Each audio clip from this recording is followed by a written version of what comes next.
नमस्कार, स्वागत है आप सभी का और आप देख रहे हैं न्यूज़ 24/7। मैं हूं आप सभी के साथ महिमा पांडे। चलिए शुरुआत करते हैं सुबह सवेरे की बुलेटिन की। लोकसभा चुनाव में प्रधानमंत्री नरेंद्र मोदी धुआंधार प्रचार कर रहे हैं। पीएम मोदी 2 दिनों के भीतर दूसरी बार मध्य प्रदेश दौरे पर रहे। बालाघाट में पीएम मोदी ने जनसभा को संबोधित किया और कांग्रेस पर जमकर निशाना साधा। पीएम मोदी ने कहा कि कांग्रेस के लोग खुद से लड़ रहे हैं। कांग्रेस की सोच से देश पिछड़ता चला गया। कांग्रेस विदेशों में शिकायत करती थी, आज दूसरे देश के लोग भारत आ रहे हैं, विदेशी शिकायत लेकर भारत आ रहे हैं। ये भारत के लिए गर्व की बात है। पीएम मोदी ने आगे कहा कि लोगों का उत्साह बता रहा है कि एमपी के क्या परिणाम आएंगे। नए भारत का मिशन है ये चुनाव। उन्होंने आगे कहा कि मोदी मौज मस्ती के लिए नहीं, हम देश को बहुत आगे ले जाएंगे। बता दें कि पीएम मोदी ने रविवार को जबलपुर में रोड शो किया था। कार्यक्रम में मध्य प्रदेश के सीएम डॉक्टर मोहन यादव समेत भाजपा के दिग्गज नेता भी मौजूद रहे।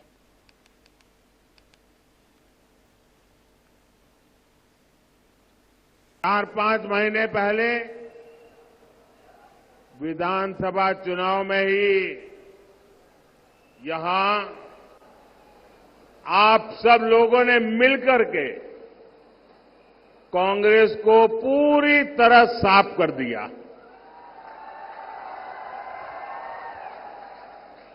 अब लोकसभा चुनाव में तो कांग्रेस के लोग भाजपा से नहीं लड़ रहे हैं, एक दूसरे से लड़ रहे हैं।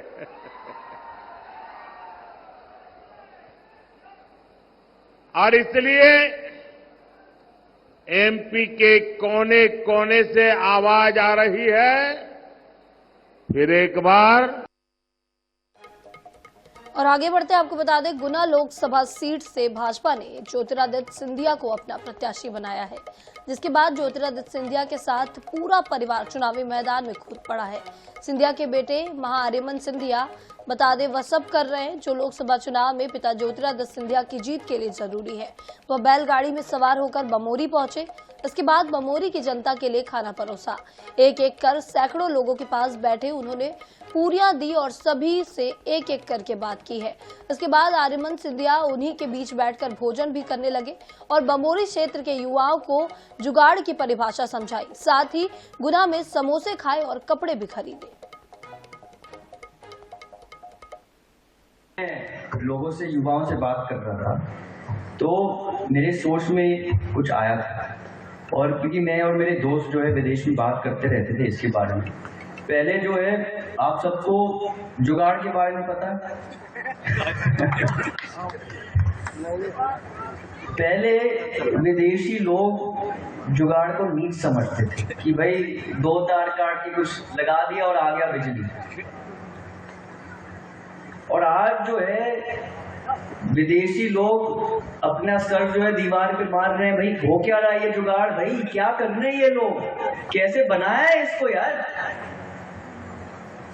क्यों समझ में नहीं आ रहा उनको। और आगे बात करते हैं छिंदवाड़ा की, जहां छिंदवाड़ा लोकसभा सीट से कांग्रेस प्रत्याशी नकुल नाथ पहले चरण के चुनाव में किस्मत आजमा रहे हैं। बता दें देश के 1618 प्रत्याशियों में नकुल नाथ सबसे अमीर हैं। वहीं सबसे कम संपत्ति वाले प्रत्याशियों में एमपी से कोई नाम नहीं है। ये आंकड़ा एडीआर की रिपोर्ट में सामने आया है।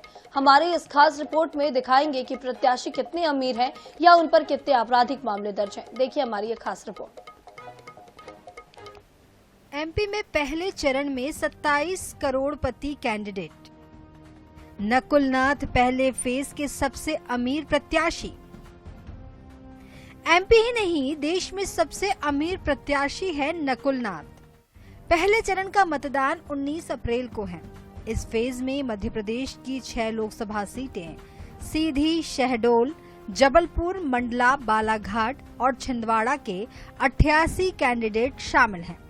पूरे देश में इस चरण के लिए भरे गए 1625 नामांकन में से 1618 प्रत्याशियों के शपथ पत्र की पड़ताल करने के बाद एडीआर ने रिपोर्ट जारी की है, जिसमें बताया गया है कि देश में सबसे अधिक संपत्ति वाले उम्मीदवारों में नकुल नाथ टॉप पर हैं। उनके पास 716 करोड़ रुपए की चल अचल संपत्ति है। उनके बाद तमिलनाडु के इरोड से चुनाव लड़ रहे अशोक कुमार 662 करोड़ की संपत्ति के साथ दूसरे स्थान पर हैं। अमीर प्रत्याशियों में तीसरा स्थान देवनाथन यादव तमिलनाडु का है, जो शिवगंगा से चुनाव लड़ रहे हैं। वे 304 करोड़ की संपत्ति के मालिक हैं। वहीं आयकर विभाग को सबसे अधिक सालाना आय बताने वालों में छिंदवाड़ा से कांग्रेस प्रत्याशी नकुलनाथ का देश में दूसरे नंबर पर है। नकुलनाथ ने इसी साल अपनी सालाना आय 12 करोड़ रुपए से अधिक बताई है।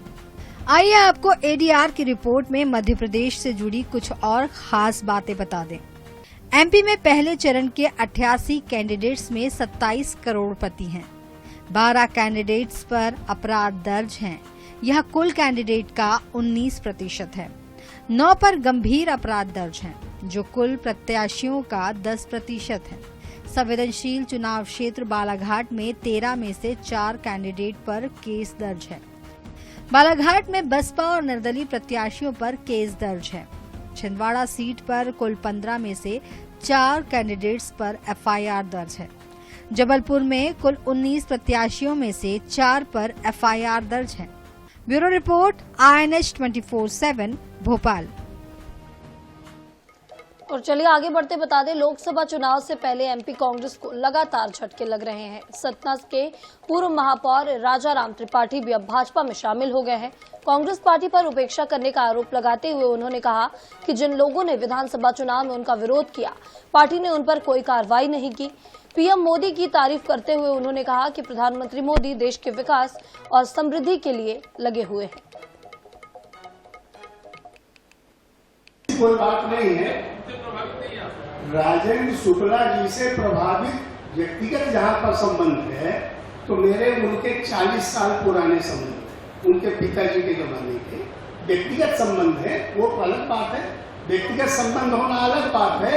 राजनीति में किस विचारधारा में हम काम कर रहे हैं, वो एक अलग बात है। और आज अगर हम जो है भारतीय जनता, मैंने राजेंद्र शुक्ला जी से प्रभावित होकर आने की बात नहीं कही। मैंने आपसे ये कहा कि मैं विकास के लिए और मोदी जी के कामों की को देखते हुए मैं प्रभावित होकर भारतीय जनता पार्टी में आया। ऐसा कभी नहीं होता है कि मेरे कहने में जो मुझको वोट देते रहे वो सब भारतीय जनता पार्टी में आ जाएंगे। आप भी एक मतदाता हैं, आप भी एक मतदाता हैं इस लोकसभा क्षेत्र के, इस विधानसभा क्षेत्र के। तो आप बुद्धिजीवी, आप स्वयं सोच सकते हैं। हमारा निवेदन करना, हमारा अपील करना काम है।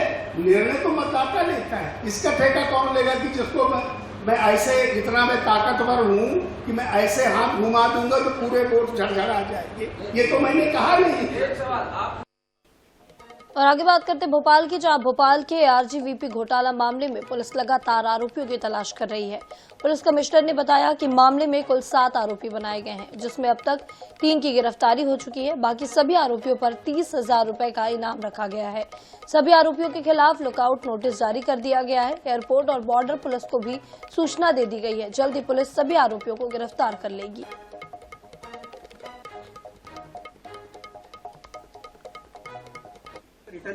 तत्कालिक तौर पर चूंकि पुलिस के पास जो शिकायत आई थी, पुलिस ने उस परिधि में रह करके जांच किया है। बहर अगर आगे कोई शिकायत आती है तो पुलिस उस पर भी जांच करेगी। ऐसी भी सूचना आ रही थी कि पूर्व रजिस्ट्रार विदेश चले गए, क्या इसमें कोई कंफर्मेशन? ऐसी कोई सूचना नहीं है। जो हमारे पास रिपोर्ट है उसमें अंतिम तौर पे 19 में एक बार जाने की उसमें रिपोर्ट्स आई हैं। इसमें कुल अभी तक 7 आरोपी हैं। 7 आरोपियों में 3 आरोपियों को पकड़ लिया गया है। उन बाकी जो आरोपी हैं उनके विरुद्ध पुलिस ने 30,000 रुपए का इनाम घोषित किया है। उसमें उनकी कुर्की जब्ती की कार्रवाई की जा रही है। उसमें एसआईटी का गठन किया गया था। इसमें अलग अलग टीमें इसमें अलग अलग काम कर रही हैं और साथ ही साथ इसमें ये कहीं भाग न पाए उसमें चेक जब किया गया तो इसमें लुकआउट सर्कुलर जारी कराया गया। लुकआउट सर्कुलर के हिसाब से जो अभी तक जानकारी है पुलिस के पास में, ये अभी बाहर नहीं है, ये नहीं भाग पाए हैं। और बात अब भोपाल की, जहां भोपाल के चूनाभट्टी थाना इलाके में शाहपुरा 20 सेक्टर में सोमवार देर रात एक डॉक्टर के घर हथियारबंद बदमाशों ने धावा बोल दिया। पुलिस ने चंद घंटों में वारदात का खुलासा करते हुए आरोपियों को पकड़ लिया है।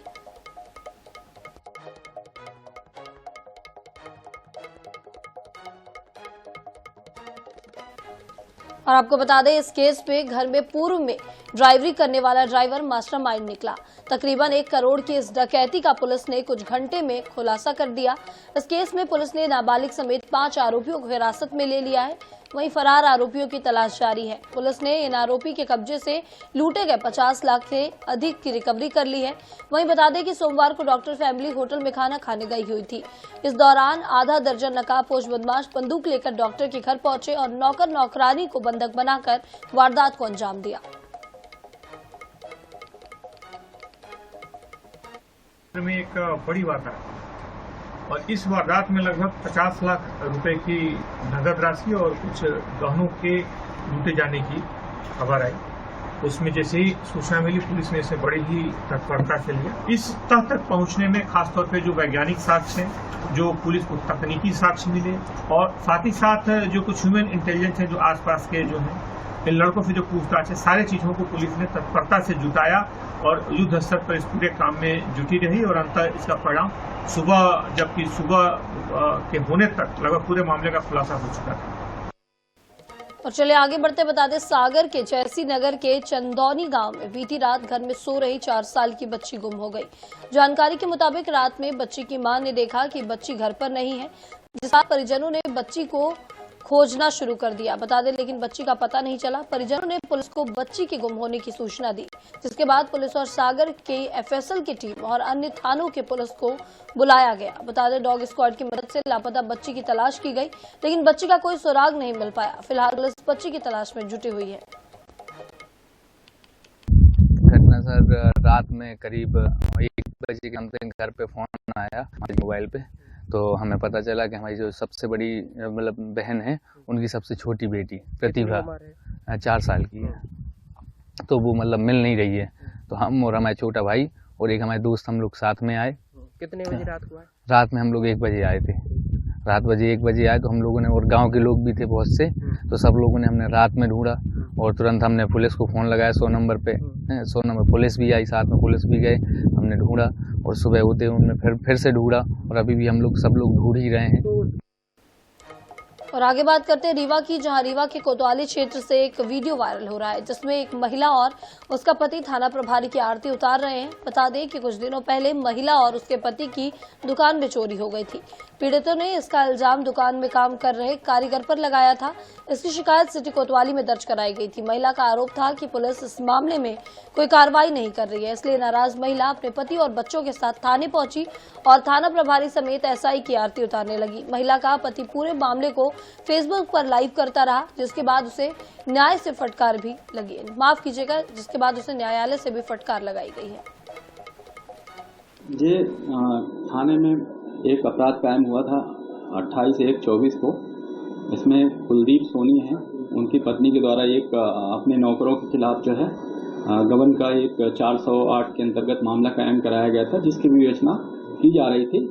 मेरे द्वारा जब अभी 15-20 दिन पहले ज्वाइन किया गया, तो ये मामला संज्ञान में आने के बाद मैंने इसमें जो है लगातार प्रयास किया, क्योंकि आरोपी काफ़ी दिनों से ही फरार थे।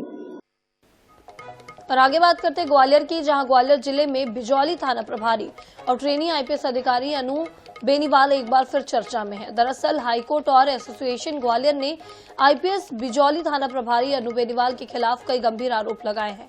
मामले की शिकायत ग्वालियर एसपी से की गई है और पत्र में आईपीएस अनु बेनीवाल पर एडवोकेट कपिल शर्मा से अभद्र व्यवहार करने और जान से मारने की धमकी देने का आरोप लगाया गया है। साथ ही एसपी ने मामले की निष्पक्ष जांच और कार्रवाई की मांग की है। वहीं बता दें कि इस केस के सिलसिले में एडवोकेट कपिल शर्मा आरोपी से मिलने के लिए पुलिस थाना बिजौली गए थे। आरोप है कि ट्रेनी आईपीएस अनु बेनीवाल ने एडवोकेट को आरोपी से मिलने नहीं दिया। अनु बेनीवाल जी, तो मैडम से मैंने कि मैडम एक मैं एडवोकेट हूँ, पर्चा पत्र भी दिया और जो मुंशी जी बैठे थे उनने भी कहा था। तो बोले मैं क्या करूँ, आप एडवोकेट हैं। मैंने सर मुझे मुलजिम से मिलना है। तो बोले नहीं, मुलजिम से यहाँ कोई नहीं मिलेगा, आप यहाँ से जाइए, आप एडवोकेट हो कोई भी हो, मुझे कोई, आप यहाँ से निकलिए। 2-3 बार उन्होंने इस तरीके से बुरी तरीके से धमका दिया और गाली गलौज की, और तो मारपीट करने के लिए आमादा हुए। अभी मेरे संज्ञान में तो वो लेटर नहीं आया है, बट ऐसे में मीडिया के थ्रू ही पता चला है कि ऐसे कोई शिकायत किसी ने दर्ज किया है। बट ये जो आरोपी से नहीं मिलवाया, इस संबंध में मेरे पास जानकारी नहीं है, बट ऐसे आरोपी को पकड़ लिया था, उस पर कार्रवाई भी किया था। और आगे बात रायसेन की, जहां रायसेन जिले में किराए के खेल में गरीबों को मिलने वाले गेहूं में घुन लगने का मामला सामने आया है। जिले की बाड़ी तहसील में वेयर हाउस में खंडवा और खरगोन में राशन दुकानों पर भेजे गए 2600 टन गेहूं में से 132 टन गेहूं में घुन लगा मिला। इसके बाद अधिकारियों ने हड़कंप मच गया। आनन फानन में नागरिक आपूर्ति निगम ने बाड़ी के शाखा प्रबंधक मोहित रैकवार और नागरिक आपूर्ति निगम के जिला प्रबंधक पंकज बोरसे के सस्पेंड कर दिया है और वेयर हाउस की जांच करने के आदेश दिए हैं। बता दें कि 5 साल पुराना 595 टन गेहूं भी अभी तक गोदाम में रखा हुआ है। वहीं 3 साल पुराना 22,053 टन गेहूं भी वेयर हाउस में रखा हुआ है, जो गरीबों को राशन दुकानों में वितरित किया जाता है। इस प्रकार का माल आता है, आप देख सकते थे उनमें भी कितना माल सड़ा हुआ था, वो भी आज तक पता नहीं लगा कि कहाँ गया। ऐसा ज्ञात हुआ था कि कुछ वेयर हाउसेस से, एक स्पेसिफाई एरिया के वेयर हाउस से वो गेहूं दूसरे जिले में गया हुआ है, तो उसके लिए एक जांच दल बनाया गया है। उस जांच दल के द्वारा जांच की जा रही है कि वास्तविक रूप से किन वेयर हाउस से गया है और किन की लापरवाही है जी। तो जिनकी भी लापरवाही होगी तो उन्हें निश्चित रूप से उनके विरुद्ध कार्रवाई को प्रस्तावित किया जाए।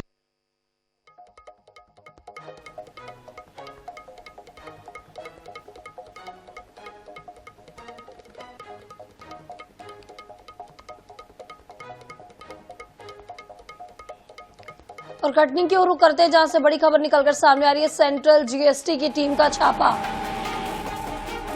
बता दें, पान मसाला कारोबारी के ऑफिस में दबिश दी है।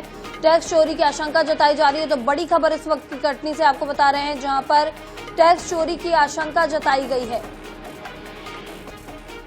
सेंट्रल जीएसटी की टीम का छापा पड़ा है। यहां बड़ी खबर है, पान मसाला कारोबारी के ऑफिस में दबिश दी गई है। कटनी से बड़ी खबर,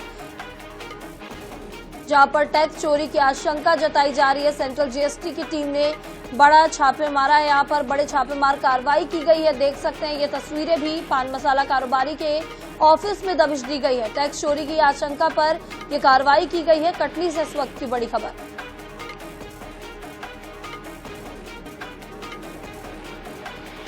टैक्स चोरी की आशंका में आपको बता दें ये कार्रवाई की गई है। टैक्स चोरी की आशंका को देखते हुए बड़ी कार्रवाई की गई है। कटनी में इस वक्त की पान मसाला कारोबारी के ऑफिस में दबिश दी गई है।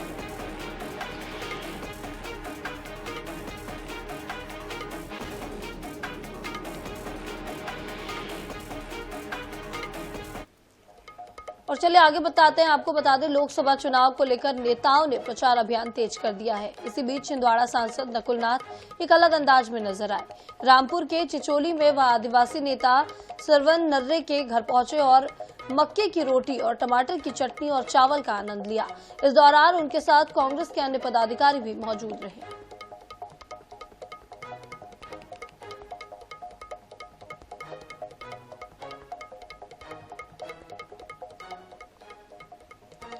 और आगे बात करते हैं सागर की, जहां सागर में टमाटर से भरा ट्रक बेकाबू होकर पलट गया। सड़क पर टमाटर से भरे ट्रक को पलटता देखकर लोगों में टमाटर लूटने की होड़ मच गई।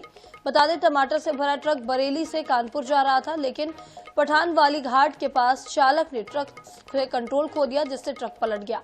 ट्रक चालक की माने तो गाड़ी में 350 कैरेट टमाटर था, जिसमें से सिर्फ 20 कैरेट टमाटर ही बचे हैं।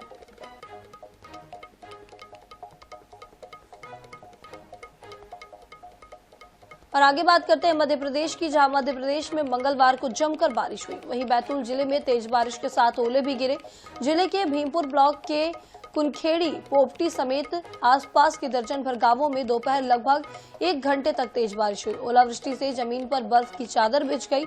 हर तरफ बर्फ ही बर्फ दिखाई दे रही थी। बता दें, मौसम बारिश होने से लोगों को गर्मी से राहत मिली है। वहीं मूंग की खेती करने वाले किसानों के लिए यह बारिश वरदान साबित हो रही है।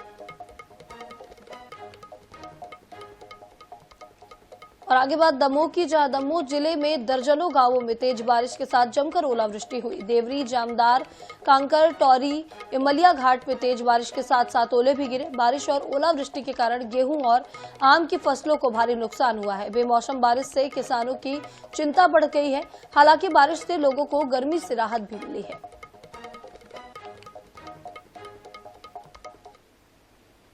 अचानक ऐसा मौसम बना कि एकदम से पानी और बेर के बराबर ओले बहुत ज़्यादा गिरे और कुछ फसलें खड़ी हैं। मूंग और उड़द की भी फसल की बोनी हो गई, कहीं कहीं उसके जम के बड़े बड़े पौधा हो गए, उनके लिए बहुत नुकसान हो गया। किसान बहुत चिंतित हैं। और यहाँ पर वक्त है एक छोटे से ब्रेक का। जल्द हाजिर होंगे छत्तीसगढ़ की खबरों के साथ।